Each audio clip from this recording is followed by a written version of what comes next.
I want to zero in on two stories in the Old Testament real quickly and look at how, maybe two competing models for how to respond to immigrants. Are probably familiar with the story of Joseph in the Old Testament. Joseph was an immigrant. He was sold into slavery by his brothers and made to cross a border into Egypt. Today we classify him as a victim of human trafficking. I actually want to focus in on Pharaoh, the king of Egypt, because I think he's got a pretty interesting way of responding to this situation.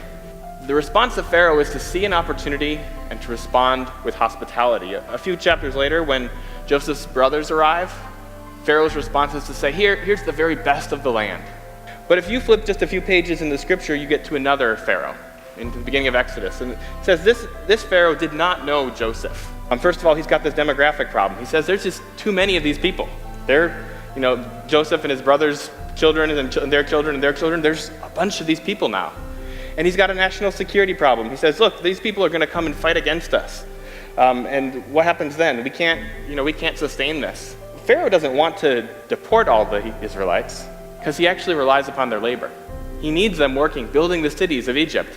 But he also doesn't want to give them the same rights and privileges as an Egyptian. He wants to keep them enslaved. Do we see immigrants as an opportunity and respond with hospitality? Or do we see a threat and respond with hostility? We said a lot of immigration is actually very closely related to economics. It's driven by people looking for work in many, many cases. And some Americans would say, well, that's the problem, because we've got a set number of jobs in this economy and we can't have immigrants taking them from Americans. But that's actually not how most economists think. One study out of a professor at Indiana University recently found that for every one immigrant who comes into the economy, there's 1.2 new jobs created.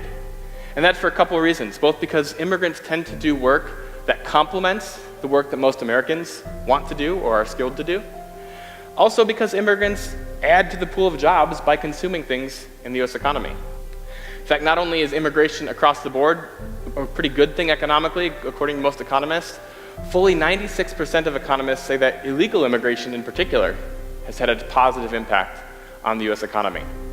But as a Christian, I don't want to focus primarily on that economic opportunity. I think the greater opportunity for us as Christians is a missional opportunity. That we are all familiar, I hope, with the Great Commission, to go and make disciples of all nations. Well, we can and should do that by sending missionaries to share the gospel in other parts of the world, but we would be missing something profound if we didn't notice that God had also sent the nations to us. Tim Tennant, who's a missiologist at Asbury Seminary, says this: 86% of the immigrant population in North America are likely to either be Christians or become Christians, far above the national average. But if you look at surveys of American evangelical Christians, we're not necessarily seeing that opportunity. 57% of all evangelical Christians, about 7 in 10 white evangelicals, say that the arrival of immigrants presents a threat or a burden in some way. Only 42% said, well, the arrival of immigrants presents an opportunity to introduce them to Jesus Christ.